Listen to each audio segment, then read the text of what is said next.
Welcome to the Somebody Like You podcast. And I would be lying to say if this isn't one of the most excited I've ever been for my podcast. I have the pleasure of having Dr. Wendy Nickerson of the Nickerson Institute of Integrative Health Training on the podcast. I'm so excited because I am a student of Nickerson Institute and I am having just one of the most unbelievable experiences, and to be able to land Dr. Wendy Nickerson herself as a podcast guest, I'm already tripping over my words. I'm so excited. Wendy, I want to give you the stage here to introduce yourself and tell us a little bit about you. Thank you for that amazing introduction, Ben. Um, I am the founder of Nickerson Institute of Integrative Health Training, and I'm so pleased to be able to provide integrative mental health training because after my training and working with clients for many years, a few decades, I realized that just thinking about our thoughts wasn't quite enough to help people and to help myself because I've been through the mill myself. I am absolutely not immune to mental health challenges. Um, and it's ongoing. It's absolutely ongoing. So I created the Integrative Health Coach Training Program so more people could get access to integrative approaches. Maybe they don't have insurance, or maybe they don't have access to a psychologist or a therapist, and they would rather be with a coach because it's less intimidating for one thing. So I've basically used my own struggles in my life and tried to make lemonade out of lemons. And I think that's so powerful because I know, in my coaching practice, I find when you're able to experience that level of empathy, of understanding what people are going through, maybe not the specific thing that they're going through, whether it be a loss or a breakup or just anxiety, whatever it may be, that level of empathy, and you talk about it in the course, is when you're able to relate and reflect and understand, it helps that person on the other end of the phone call and yourself almost start operating on the same frequency where healing can really begin. um so tell me a little bit about your journey of did you what path did you take to start Nickerson, whether you were doing psychiatric or what's a little bit of your journey. Okay. Uh, I'll go way back, Ben. I became a mom at age 17. And so I was still in school. And so I did the thing that you do when you're in Nova Scotia. You get married. You grab a guy, hang on to him, and get married. So I did that. And of course, I was still a kid. That did not work out.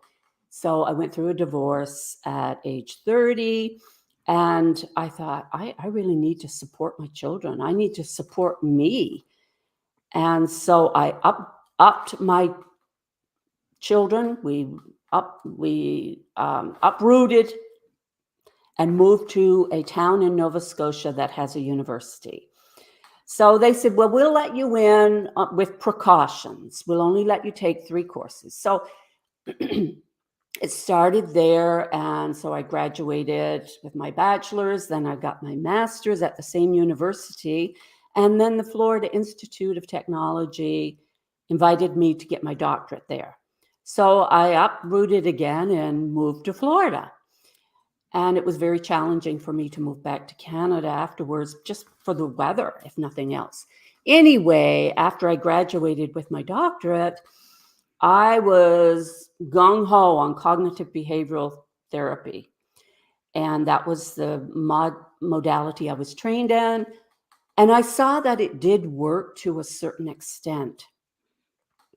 However, if I realized that most people were really struggling with trauma stored in the body, cognitive behavioral therapy is kind of like, for those people, which are most people, it's like putting a Band-Aid on a heart attack, in my opinion. And so I thought, how am I going do I have the courage and the stamina to introduce these woo-woo strategies that help people, especially on their soul's journey? And so I did a lot of research, and I realized that, yeah, there are some things that I can integrate. So I was teaching at Cal Southern, and I still am teaching at Cal Southern University. And there was some leniency in terms of integration of mind-body connections in terms of illness and things like that. However, I mean, just things like basic things like mindfulness and nature and pet therapy was frowned upon.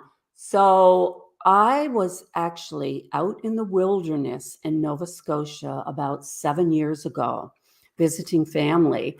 And it was like a download for me. This is what you need to do. And it just felt so right. And it flowed through me. So the program wasn't something that I necessarily mustered up myself.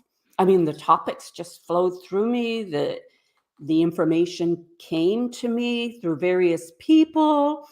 And for me, it was magical.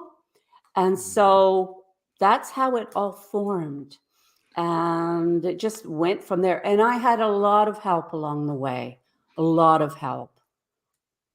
I have a question too. One, I actually want to point out, I Mhm. think the acknowledging the help, I think that's so good for breaking stigma because I think we kind of grew up in a society where we all want to be self-made, and in reality no one's actually self-made. We all have a support group, we all have people that help us, mentors and all of those kind of things. So by acknowledging we have help along the way, I think that's just beautiful because we get to know that, hey, where we're going requires help, and the sooner we're able to kind of pull back that veil and start asking for the help, or I should say accepting the help, Yeah. is just it's a game changer. And the point I wanted to kind of touch back on is you said this download, right? And for we talk about the woo woo. Some people are like, what's a download? What's this? It's really like your intuition getting a tickle and you following it. Yes. And I want to ask, where did you learn to muster up that courage to listen to that gut, to that instinct and the intuition of yours? At first, I didn't have the courage because I was a professional psychologist, and they just don't talk like that. You know, there are diagnoses for people like that. What happened to me was in the year 2000. I was driving in Cocoa Village in Florida, and it was a Sunday morning, and I got this message that to stop into a boutique there, and that was it. So it opened at 11 in the morning. I went in. There were things leading up to this, but this was the major one. I went in, and so I'm looking around at the clothes, and there's a woman there, and I get another message. Tell her that she needs to go to Paris. And I'm thinking, oh God, no, I am not going to tell her that. I did tell her that because I thought, well, I can leave the state if it's too far-fetched. I will move. I will. Anyway, I told her, and she started crying. And she said, "Oh my God." She said, I can't believe you said that." She said, "I was born and raised in Florida, but yet I know how to speak French, and I don't know how I know how to speak French." She said, "I've actually considered moving to Louisiana because they speak French there." And she said, I just didn't know why I was gifted with knowing how to speak French, never have been exposed to it. I mean, my eyes were bugged out. I was like, "Oh my God, there's a lot more going on here than I can even realize." So that was an eye opener for me. And she said that she may go to in January, and this was in October. And I got another message that she needs to go before January. And so I told her that too. I have not been back. That's been 23 years ago. I have not been back to see if she went or not, or even if she's still working there. But it's those types of things when we get quiet, most of the time we don't even hear our messages because, I mean, we're, brain people. We're brain people. We're not heart people for the most part. But that's where the power is, in our heart. And I mean, heart math has shown that. I mean, they've shown it over and over in the heart brain coherence strategies that they've devised. So that's how I got the courage. That's a long winded way of telling you. But from then on, for the most part, if I got a hit to do something, I did it. I love that's where the courage comes in, and I was fortunate at such a young age, and you never know why parents say things, especially when you're a kid. You just kind Right. of you blindly listen, and you're just like, okay. And I think that can go one of two ways. You blindly listen to the things that maybe don't benefit you, but this my mom has always said, and I'm talking from as young as I can remember, is her saying was always trust your gut. Your gut's never gonna lie to you. Trust your gut. So I'm like I'm getting like chills like saying that right now. And I'm sitting there Yeah. and I was always like, okay. So from such a young age, I was taught to listen to that thing. And my mom is not a religious person, not a spiritual person. She believes in a connection. Right. Yeah. She believes that like there's something greater going on, but we don't have to define it. I'm just kind of along for the ride right now. And I think it's Mhm. beautiful. Oh, that is And so beautiful. That just is. no expectations, no need to figure things out. It's just one of those just here for a good time, Yeah. and so when she kind of just bestowed upon me, hey, trust your gut, unknowingly she gave me one of the greatest gifts you can ever give another soul is, hey, there's something communicating to you, and it's not all in this brain of yours. Like there's so much gut science now that we're just like, hey, that's like a second brain down there. Yes. Yeah. um, so I get curious when people tell me that they follow their intuition and gut, because for me, I don't hear things, I don't see things. It's just this overwhelming like knowing. And at first and for the longest time, I was taught that everyone else knows better. I was taught that you is almost like quiet that voice. Yes. So do you when you say you get these hits or these downloads, do you audibly hear them? Do you just get an overwhelming sense of knowing? Are you one of the 5 clairs, like the clair audible, or what's that look like for you? Yeah. For me, it's a knowing, but I get the words like a headline written across. Ah, Yeah. Yeah, the words are written across for me. So I so don't you know get some what visual. the words are visual as a secondary way of knowing. But the primary way of knowing is that just that knowing. And Ben, you probably thought everyone else has that same sense. And they don't. Absolutely. It's been blocked off, you know. So I think it's important for us to remember that everyone doesn't have that. So how do you start with baby steps to give them Mhm. this, existential gift that they are born with? They just because that's what I've learned, and like through my time on like TikTok, I've found such a wonderful community. Like, so my story just kind of started out as I got I don't want to be even before I got diagnosed with panic disorder.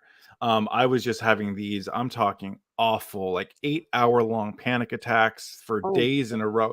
And it was like kind of like you're just assuming something is massively wrong with you. It can't yes, just be this. So yes, whatever, like, and so I look at that, and one of the scariest moments of my life turned me to TikTok of all places. And at the time, I was 32, just about to turn 33, and it was a place that people my age just weren't on. It was for the younger generations, yes. but I was like, I just need a new place that's new to me. I can kind of just be private. And so I just kind of created this profile, and all of a sudden, a lot of this spiritual TikTok started coming to me. And I Mm, started I remember working at a place, and I worked with this guy. I'll never forget. His name's Rick, and he was somebody that you just cross paths with people that, and you cross for a reason. yeah, And we would have he was a big Alan Watts fan. He was into Buddhism and all this stuff that I was just kind of like, I don't really follow religion. I just think that I like my mom, I would just say, I think I'm just kind of in the service of this great version of myself. Like there's just I'm not answering to a god, I'm not answering to anything. I just am in service of this best version of me that is almost all knowing, but is trying to give me like these trail of treats along the way. And I'm Yes. it's my job to kind of be in service of that. What a Well, visual. Trail of treats. I love that visual. because it almost gives you this like, oh, the universe is kind of throwing some things at me. It's when I take these blinders off, like there's so much green pasture and all this stuff where I've been so focused on just what's been shiny in front of me for so Yes. long. And long story short is that's when I started to realize, like through the panic disorder, anxiety disorder, and just all the transitions going on in my life, that I was introduced to this community of almost higher knowing. And of course, you get, I'm sure everyone can relate and that listens to this, like you get the speculation at first. You're like, is this real? I went to a medium and I did all of these things, and all of a sudden, like I started trusting, I started believing. And what I've learned, the whole point of this long-winded story is it's the trust and the belief that has changed everything for me. It's gave me access, or like I always say, it's like dusting off the artifacts that have always been there. I just Mhm. now have a clearer vision and understanding of them, where like I now feel and understand when my gut is talking. It's like, oh nope, you're being pulled. Do you have a specific moment where it's like it started? I know you talk about the Paris incident, but was there like whether it be from a childhood or growing up, there was a moment where like you were in connection with that intuition of yours? I think, as a little girl, I just didn't have the words, um, or the experiences, and I definitely would not share it in the family and community that I grew up in. So it was such a private thing. I'm really trying to think, Ben, of a specific time. Um, Definitely around 8 years old, I knew something was different. I knew something was different, and I was always told that I was way too sensitive. And I'm thinking, oh my gosh, what is wrong with me? Like, how do I not be too sensitive? But to answer your question, Ben, I can't think of one specific time. It was such a gradual thing.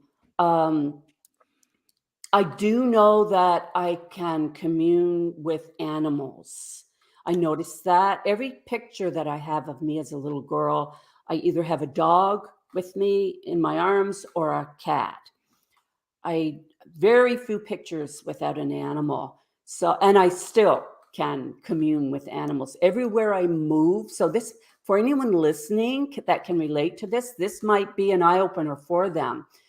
Everywhere I move, animals come to me like within days. Um, uh, Cats, raccoon. What do you interpret that as? Is it like, I know we talk there like in the spiritual community, they talk about like spirit guides or soul families or anything. What like do you feel those are specific people or almost just like a specific energy that comes to you? It feels like a specific energy. I don't think of it as specific people. Um, I will give you an example, Ben. The other night, I injured my neck. So the other night, I was lying on the couch and I was trying to soothe my neck. I had the door open that goes out to the patio. Two stray cats came in, and I watched them come in. And I see them around, they normally fight. So I was surprised that they were together. And both of them laid on my neck and purred. And I just let them do it. I mean, one was more up here and the other one was right there. And they stayed there for about an hour and a half. Now, these are like feral like cats. So, and I just, it's that type of thing. So I don't know how to answer your question if it's a person or a spirit or if it's energy or what have you. It made me a little nervous actually because I was waiting for them to attack one another at any moment, but they didn't because they were in such close proximity.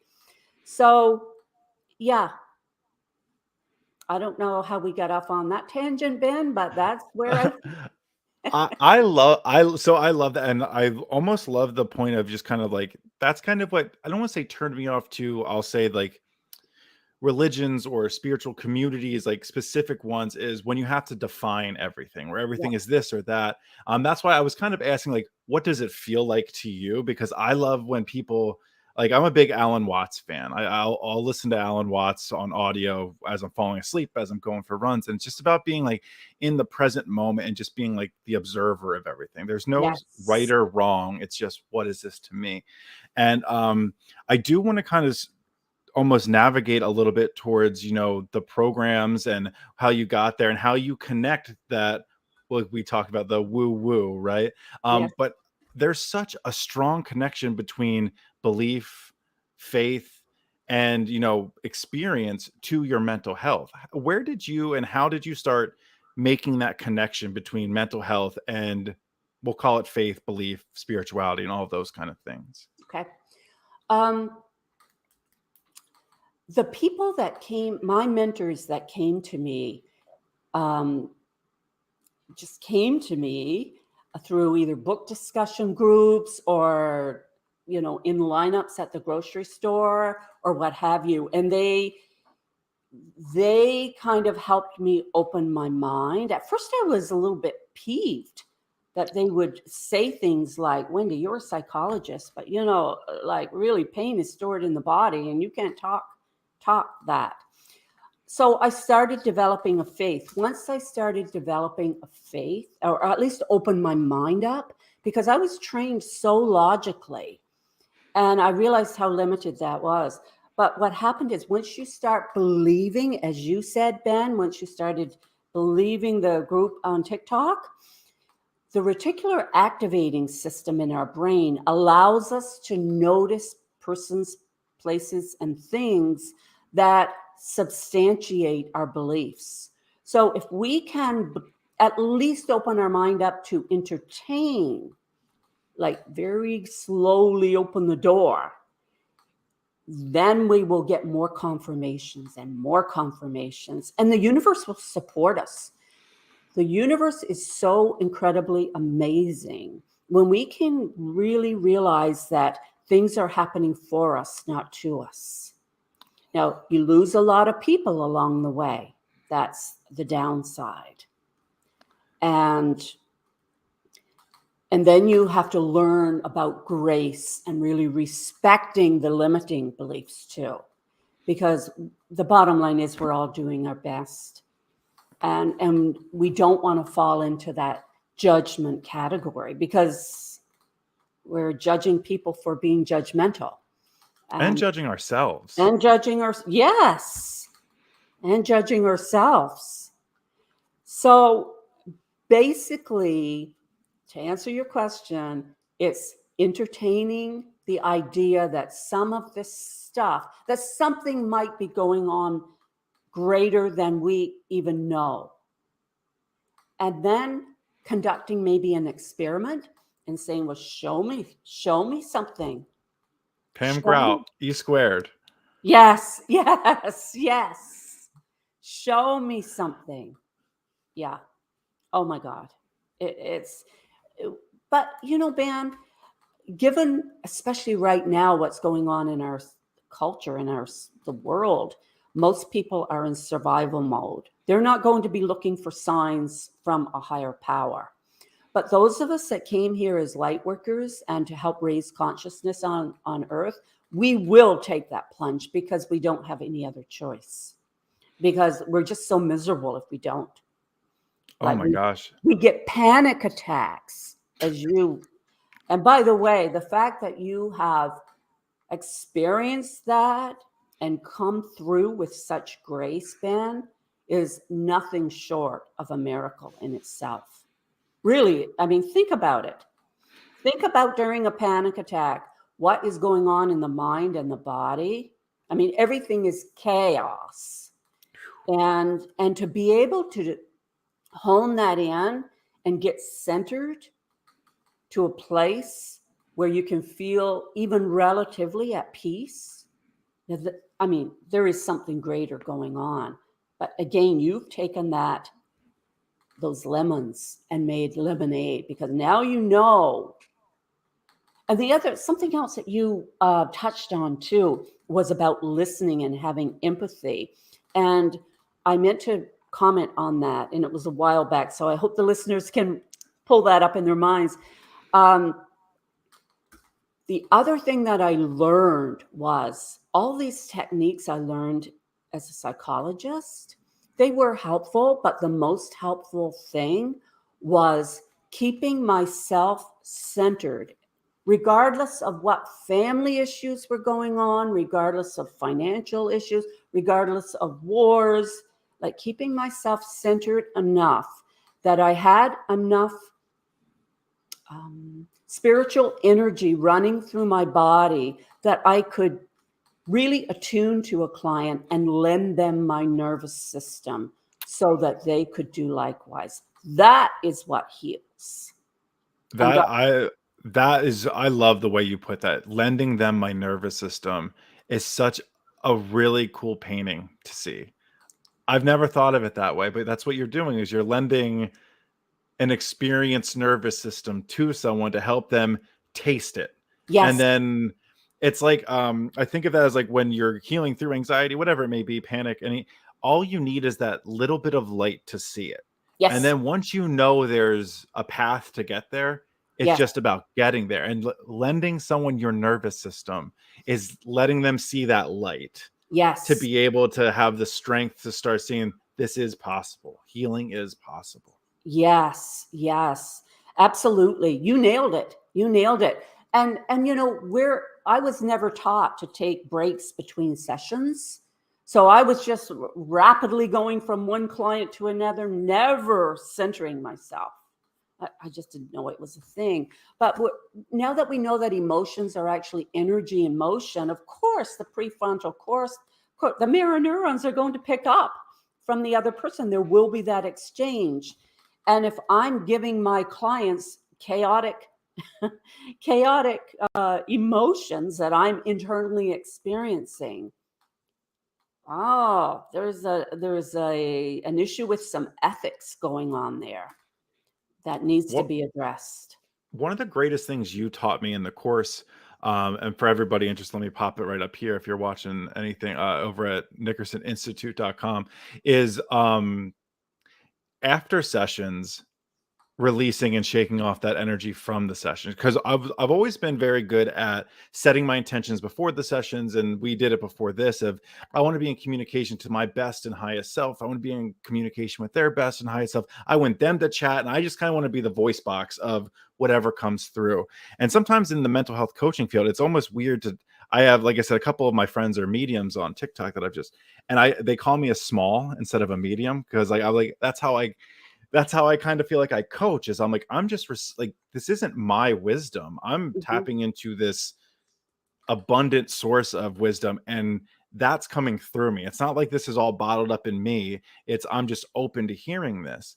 And what you taught me and helped teach me, I should say, is after it shaking that off because I too will then I usually get like a half hour between sessions. I like to get a little bit of time so I can get something, but I have noticed if I do not do that, my next session is 100% a carryover, Yes, and the things I'm saying are maybe things I would have been saying to the other person or the yes, other higher self.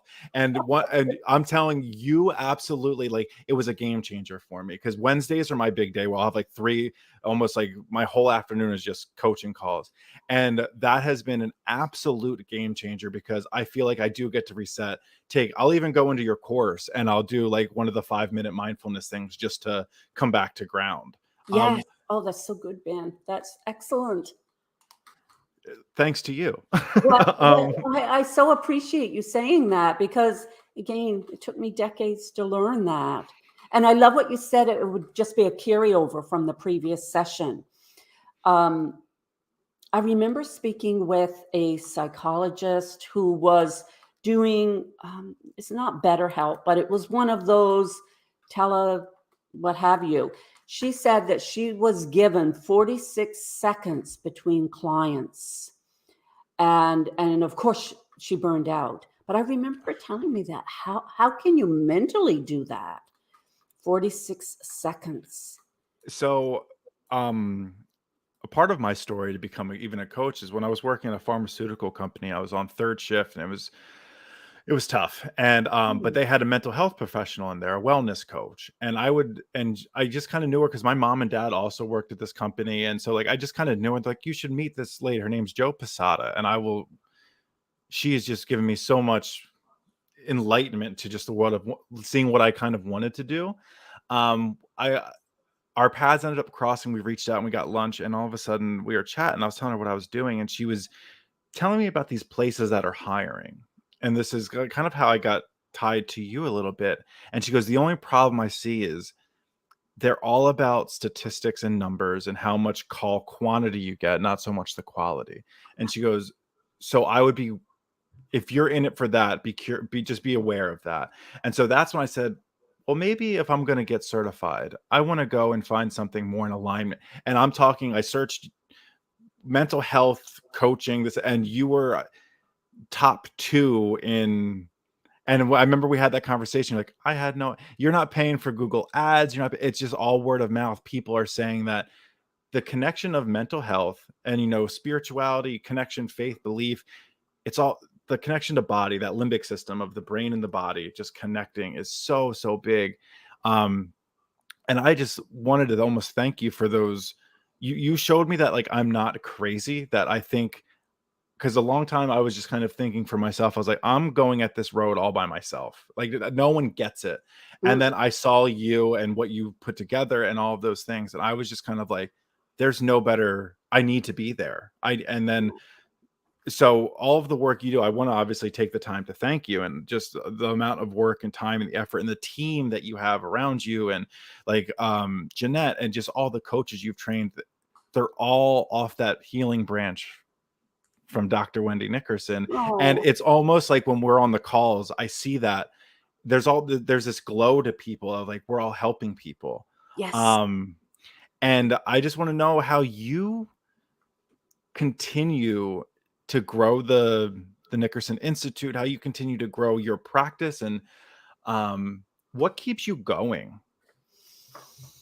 Um, I guess, it's an internal knowing that that it is my life. I think I contracted for this before I even came into this world, because at times it can be very stressful. What keeps me going is seeing people light up when they know that there's a solution to their own healing and the healing to others. When I see them get in alignment with their knowing, like I'm seeing you get in alignment with your knowing, that is so reassuring to me. um I just, I don't know, it's just who I am, a part of, who I am. So in terms of what keeps me going, okay, I'm going to feel into my heart, because I don't have the logical answer, because my spirit is telling me to keep going. And there have been so many coincidences that have blew my mind throughout this process. I started in 2016. I developed the program in 2016, and we keep upgrading it.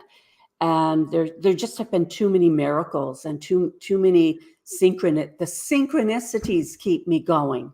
That's what keeps me going. It's those trail of Yeah. treats. Trail of treats. Yes, absolutely. And that's what you're a trail of treats for me. Because like I said, I was doing a little bit before 2020. I'd say like 2018, 2019 is when I started doing like little life coaching stuff, where like I knew I had this gift of communication, relatability, empathy, and communication. I just Yeah. felt that was something I had for myself, and I was able to relate to people very well. Um, and then, times get tough. You have to pay bills. You have to find other ways. And what I found is, I was like, I had an opportunity to get involved with, I was doing social media consulting, and I was working for this company as a contract, and they wanted to bring me back. And there was a little bit of disrespect on the phone call, just in front of me, and I could feel it. And Mm. I was just tossing around this idea of really committing to myself and be like, if you don't do it now, you're never going to do it. You're going to go to the mental health side of things. You're going to do this and not waste this gift. And they offered me money, and I said no. And I mean, Wendy, a week, maybe less, I found you, because I was, otherwise I don't Wow. project to go into this. So I'm like, if I'm not going to do this, I need to really double down. And then, through our communications and our connections and the things we've worked through, and I was just kind of like, this is lining up perfectly for me in a way of like, whether just being able to afford the course, to do the course, to be able to work so closely with you. And it was like you say, miracles. That's how I felt. It was this trail of tree of like, well, there's no going back now, because I'm finally following the momentum. Like, I'm not getting to this point and just stopping anymore. No, now, like, that's that knowing, that feeling of you're home. And I've been looking for that feeling for a long time. Oh my gosh, that makes my heart go pitter patter. Um, well, I like what you said. You follow the momentum, Ben, because sometimes the momentum, we feel like we're losing control of our life when the momentum carries us in a certain direction, and and we balk at it a bit. We get scared, like, and then the imposter syndrome kicks in, and all the negative, beliefs that we have stored up in our brains, and all of that. So I am glad you followed that momentum, and I encourage anyone to follow their momentum. I had a bit of a download as you were speaking, and I was trying. No, this is how this happens for me. I was trying to pay attention to every piece of energy I was getting from you about what you were saying, but at the same time, I got this message: you need to let it be known. Like, I have great compassion for men's mental health. I watched my father suffer with such incredible psychological pain that is so. I might even cry here. I just that is so ingrained in my soul, and that is something that is keeping me going, but it's also a reminder of what passion I have to see men get relief from their mental health issues, and the stigma for men to be decreased, or that, it it makes such a difference for their children, for their partners. um and if we look at the family we chose to grow up in, we will be given major signs of what we came here to do, just by Oh, absolutely. And it's always, I even like on coaching calls, and one there was a coaching note you gave me is acknowledge those emotions because they're guiding you places, right? that. Like feeling like when you say like you were looking for what keeps me going, when we ask that question, all of a sudden now the emotions are starting to get attached to that, like men's mental health and a lot of other things, but you can feel like that energy come up Yeah, speaking about men's mental health yeah, and your father. And I want to almost once again kind of give you your flowers. Talk about being in service to your father and his mental health, as you gave me the opportunity to help more people by everything we're working through, right? And so being able to like, it's just you don't understand the ripple effect that you no, have until conversations like this happen. And by just, that's how I think of when I help people, they help other people. And that's how this works. And I think, I consider and I look at myself as kind of like a major player in the mental health field and a major, like a major piece to it. And yes, you give me not only the confidence, the resources, and all of those things, but that's from you also now helping. Like I'm a branch of you helping men in mental health and in general. So I almost felt like I was called to tell you that, like, you're in service of your father's mental health by what you're doing, and how you're Thank impacting you. me. Thank you. I so appreciate that, Ben. Actually, I feel his presence right now. And the hat that you have hanging on the wall in the background is very What about it? similar. Is very similar to his. The That's my one that he grandfather's hat. Interesting. Ben, what's on the front of it? It's actually a Phillies hat. Okay. Okay, my So it's our baseball team. okay, my father was a huge baseball fan. When he was 67, he played on the baseball teams with the 22-year-olds. My grandfather as well. So I have a tattoo here. It's the cards for, we called him Sunny 47. Oh, So wow. yeah, so a huge baseball player. Um, I don't know. I feel like I'm getting chills up and down my butt. Like I feel like they're both kind of just hanging out right now, like smiling. Like you knew we would show up, right? Um, that is. So how old was he when he was playing with the 22-year-olds? He was 66. He actually died of lung cancer at 67. The he was still playing with them when he was 66, the summer. Wow, Yes, yes. And that's he, incredible. yeah, that was his passion. That was a major passion of his. So I don't know how he kept up with the 22-year-olds, but I'm um, 35 and I can't do that. and the irony is we never had a car. So he walked 10 miles before the game and then walked 10 miles back after the game to get to the. So I'm telling you this because I want you to know the extent of the passion he had for that. So this is what we're doing. We're in vivo live, showing how synchronicities connect if we're aware and open to the messages that we're getting, the goosebumps that we're getting, any senses of knowing. I can't see my father. Oh, I can smell him. My father was a fisherman, so he was kind of stinky at times. Like he would be out long lining for weeks and months at a time. Um, and when he would come in as a little girl, I remember running down the wharf to hug him, and he would be just full of fish guts. And so he had a certain smell. Anyway, I just smelt that smell. So that's another thing. See, this is the magic of life that we forget when we're focusing on money, when we're focusing on how we look, when we're focusing on all of these superficial things.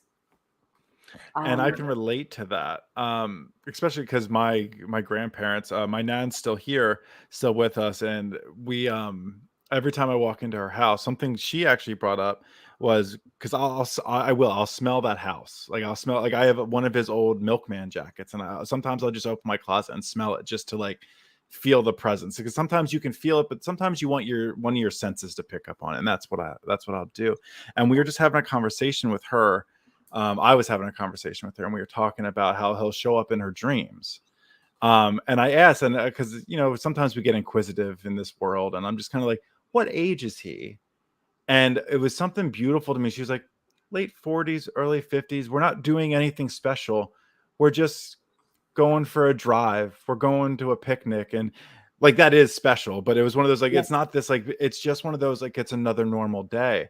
yeah. And I just think about there's so many ways loved ones, whether currently in the physical form or that have passed, show up in our lives. And I think I always tell, like, when I'm working with someone who's grieving, I say it's just learning a new language. It's Mhm. learning how to speak the language between you and that person. Like, it took me a long time to communicate with my grandfather, Yes. because there's no rule book to it. It's just how did they show up for you? And so it's Trail of Treats. And yours is the smell of, well, the smell, I know I get the chills and I get the feeling, and those kind of things. That is, when you talked about your father and my grandfather, it was, you almost saw my face if anyone's watching the recording live or the follow-up. You said the hat in the corner. I was just kind of like, What are you gonna I say did about see that hat? you looked a little scared. You looked a little scared, and I understand that, and then I thought, "Oh, maybe I shouldn't have said that." No, But I love it. I love it. He's always here. He's actually the one who made the bed and wooden cutout over oh, there as really? well. Yeah, he was a Wow. woodworker as well. Oh my gosh, absolutely. And it's almost like they're in another room, but it encourages us to keep our vibration as high as we can so that they can communicate with us. Um, because if we're in this dense state of survival mode all the time and they're at a very much higher vibration in consciousness, we can't connect. So that's why sometimes we can communicate with them just before we're falling asleep or just when we're waking up. When we're in a more vulnerable state of mind in Mhm. that sense, a higher I state of mind. It's so and so I think I mentioned it to you before, but for anyone listening, there's the book Journey of Souls by Dr. Michael Newton. And Mm, he's a hypnotherapist. He's done over like 7,000, he regressed over like 7,000 people in his studies. And everyone almost has the same exact regression to the spirit realm and all these things. But anyway, but one of the things that they always it's a common phrase is the spirit can't connect or communicate through a chaotic mind. right. Um, so it's learning and through the act of just mindfulness, meditation, being present, grounding, all of those things. And I think of it just kind of along the lines of, like you said, operating. I always think of a radio station. What Yes. radio station am I looking to tune into? Hmm. Because the closer I get to a radio station, the clearer it gets. And then sometimes when I'm getting out of the lower vibrations, it starts to get a little bit more staticky back there. And Yes. I'm kind of like, oh, okay, I'm starting to tune in a little bit. Yeah. What am I doing to tune in? And so for myself, I want to ask you after.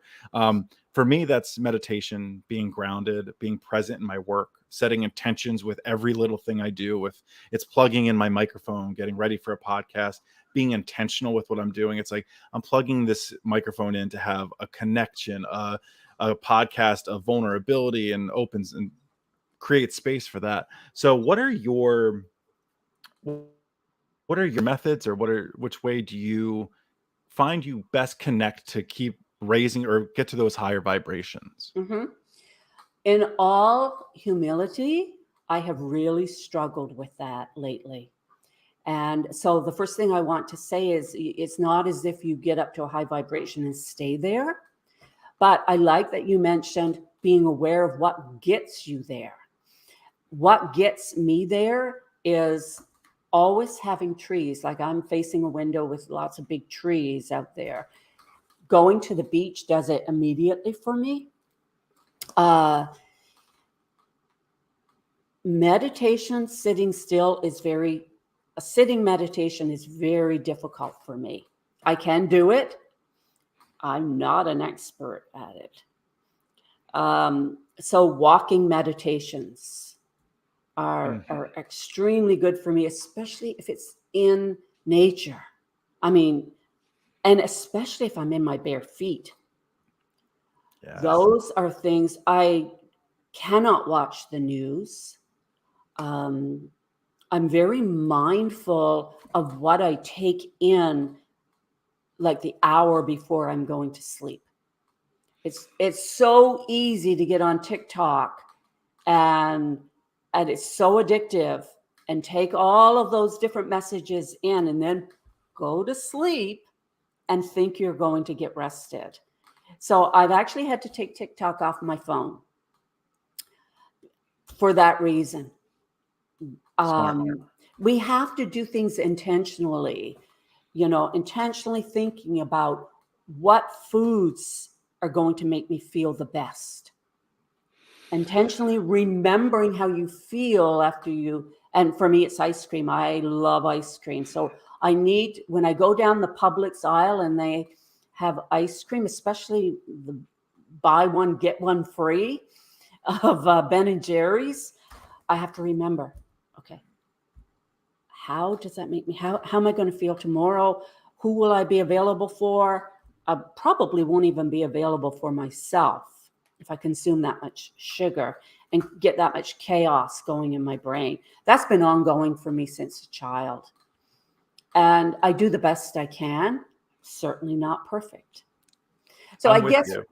yeah, I guess it's not as if we float through life and always are in a higher state of mind, but we can do things to get us there for extended periods of time. And that's where self-care comes in so much, because our body knows when we're in a higher vibration in terms of our health. When I'm in a denser vibration, my neck hurts more. Our body knows, our state of health depends upon at least trying to be aware of when we're in a higher vibration. Mine's my lower back, my lower Mhm. left back is, and so you mentioned in all humility that you've been struggling to get there a little bit. And for some reason, I felt called to ask this question. It's something I always ask in my coaching calls Mhm. is as you've been, we'll say, working towards getting to higher vibrations, and what have you learned during the time of being where you're at now? Are there any lessons that came through to you? Mhm. I've learned to be compassionate with myself because I'm realizing that I pick up on the collective consciousness. And I'm trying to figure out how not to take that on. When I lived in Arizona, I remember, and that was about 8 years ago, it was very easy to be in higher states of consciousness as I All was the hiking. rocks Yeah, yeah, especially and if the I went to, crystallized rocks. Yeah. yeah, yeah, but especially if I was out hiking in the mountains and stuff. Um, I realized that I was very much taking on, like, if there was a major disaster coming, I could feel it. And I knew something was coming, whether it was a tsunami, fire, a flood. And as you know, we've had lots of fires and floods and major catastrophes going on in our world lately. So I realize that I am still picking up on the collective consciousness. And as I said before, everything happens for us. So I am working on figuring out as an empath how not to take that on, like to be aware of it, but not absorb that fear energy. And it's still a work in progress. Is it okay if I offer my opinion? Yes, please, What please. if, just because I have a very similar experience. I very much feel like what lesson am I learning? How is this happening for me? So you say how to almost not let it affect you. What if it is meant to come to you and you're acting as kind of the catalyst for it? And then as it comes to you, you are the one to put out like all the love, the perspective and these kind of things. It's almost like that energy is coming to you to transmute or stop at you and then flow through you to come out the other side of it. Then I am so glad you mentioned that, because I went to a very incredibly advanced spiritual person when I was in Arizona and this was happening. And she taught me, she owned a metaphysical store. And she taught me, and I had forgotten about this. She taught me how to transmute that energy, um, letting it go out through the back of me in purple light, like transmuting it and seeing the purple light. And yeah, as a transmuter, I don't know, but I did do that for a while. Thank you for reminding me of that, because that is possible. It seems like a lot of work though at times, but it's just like learning to drive a car. If you do it automatically, it's, oh, there it is again. Whoosh. and you know how to do it, and that's the kind of thing is what I'm learning to teach with myself is being just very conscious of the words I'm saying, like the words can't, the words hard, difficult, those kind of things, because those like when I'm operating lower, I'm realizing I'm starting to pay more attention to the things and say things that are much more difficult for me, and Yeah, all of a sudden that's where I keep operating. Whereas if I'm speaking from a more optimistic and a more I don't know whether it be motivated or just place of knowing. abundance, Mm, knowing, there it is. yeah. um Things are coming, I don't want to say easy to me, but I'm tapping into them as if they're not something I'm striving for. It's as if they're something I already have. Yes, And that's what I've that's the thought I've been on really kind of for the past couple months, is not just because I've said those things, I've read those things, I connect to them, but it's different to kind of put the books down, everything down, be like, okay, now let's start adapting this. How do we start feeling this? And the one thing is that I even made like a couple of videos of it. It was one of those, what if we have absolutely everything? And we'll talk about like, what if you are the transmuter, right? That is what I mhm, am. That is what I do. What if I already have all of those skills? They're just in my closet. I just need to find them. I'm not out searching for how to do it or who I need to speak to or I have all of these tools already. And for me, that's something that really helps is like, I'm not coming from a place of lack. I'm coming from a place of already having. It's a lot easier to find the thing you already have than to yes. go out looking and not know where it is. Oh my gosh, yes, and we actually get practice doing that in our families. We don't even Mhm. know it. We probably are transmuting family energy without even knowing it as a child. And I see that in little kids doing it now. So I suspect that maybe we did that and many people do that without even realizing it. So we do have the experience and the practice and the tools. We just didn't know that's what we were doing. We were taught to think we don't have the tools, that we need to go out, and that's where I used to always, if my mom's listening right now, she'll laugh, is I always said in school, I found it pointless. They're teaching me a bunch of things that I don't need to know. And knowing that from a young age, um, my fiance will laugh even if she's watching this, is on our very first date, our second date years ago, I said I don't believe in science. And right, it was such like this over the top comment. I was just trying to be dramatic and be like, and she was like, she's a nurse, so she very much believes in science. Yeah. And she goes, "What like ground do you have on this?" And I go, I was told that it's just the way it is, and every year the way it is has changed. So when they would teach me a matter of fact, I was like, well, next year it just changes. Like all these things that are facts were really just theories. And then when the theories became hypothesis, and I was just kind of like, I don't, I'll see how I feel about these things instead of somebody else telling me and grading me on books. And that Yeah. was that's also a very like surreal moment of realizing you kind of as a kid have answers, Yeah. more answers than you're led to believe. Yes. You're led to believe that you don't know anything really from like ages 0 to like 4 or 5. Like you have all of the answers. Absolutely. We do. And thank God we do, to get through that period of time in our life. It reminds me of if I lose the remote control for the TV, I'm not going to out to my car to to look to see if it's out in my car. Of course, and regardless of how much of an analogy that is how I remind myself that I'm not going to go out to my car to find my remote control. And yeah, to realize that we would never be put on this earth. We would never agree to come here as spirits without being given everything that we need to survive. Oh, For as long as we're meant to survive and live. We just wouldn't. it's Yes, a I'll and go to no, and just thinking of it from that, it's a game. Really, it's it's a game of like the kids playing peekaboo, hide and go seek, all of these things. It's kind of like, yes, serious things happen, and we're taught what is serious and what is not. And emotions are part of the human experience. Like, of course, we're going to feel sadness, joy, grief.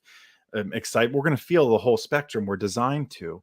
Um, but when you said, I'm not going to search in the car for my remote control, my TV remote, I was just kind of like, that makes so much sense. We have like, why would like I have everything, like it's right here. I just need to look under a couple cushions or a pillow or the couch. Like it's here.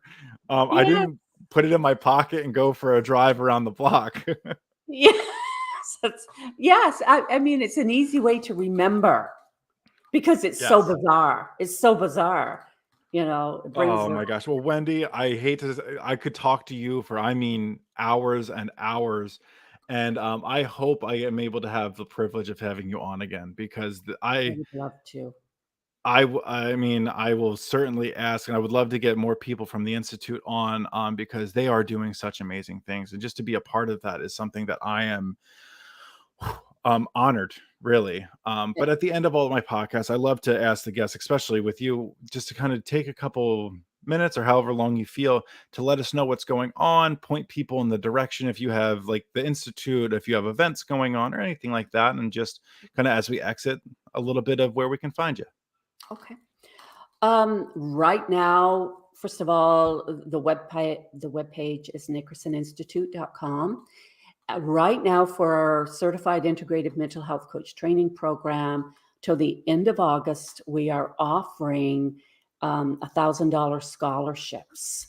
So if anyone's interested, they can apply, and they will see the application for the $1,000 scholarship off of the cost of the program, because we want to get more and more people educated in integrative mental health coaching.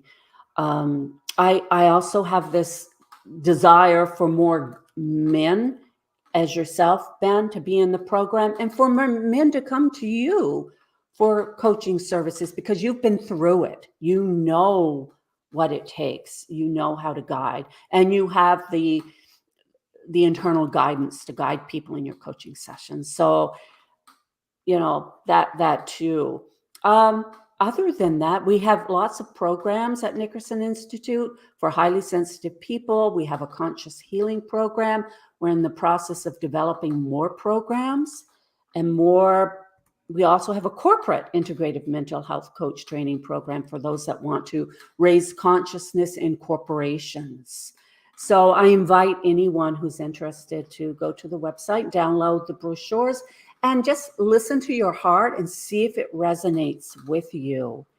So it's not we're not a high sell, pressure selling type of business. It's more of an attraction type business. And if you're attracted to what you see on the website, please reach out.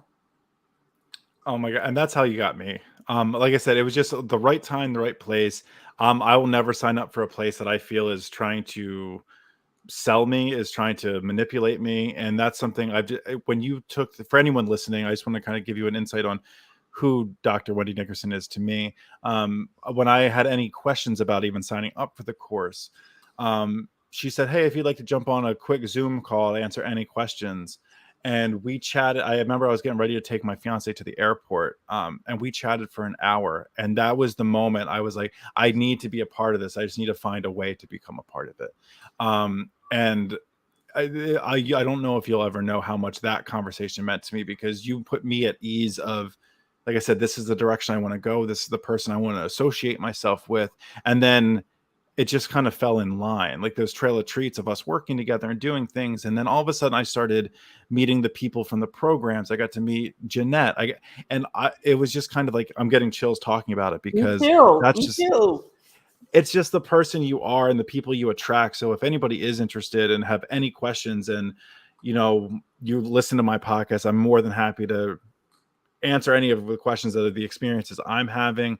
But I wanted to just speak on Dr. Wendy Nickerson's character, because you are there for everybody. Any questions, all of the content, that all of the course documents and the valuable feedback. It's just, I can't get enough of what I'm doing. I'm just so happy to be a part and have a role in what you are doing. So thank you for having Well, me. Ben, I consider it a luxury to have you in the program. Honestly, I absolutely I do.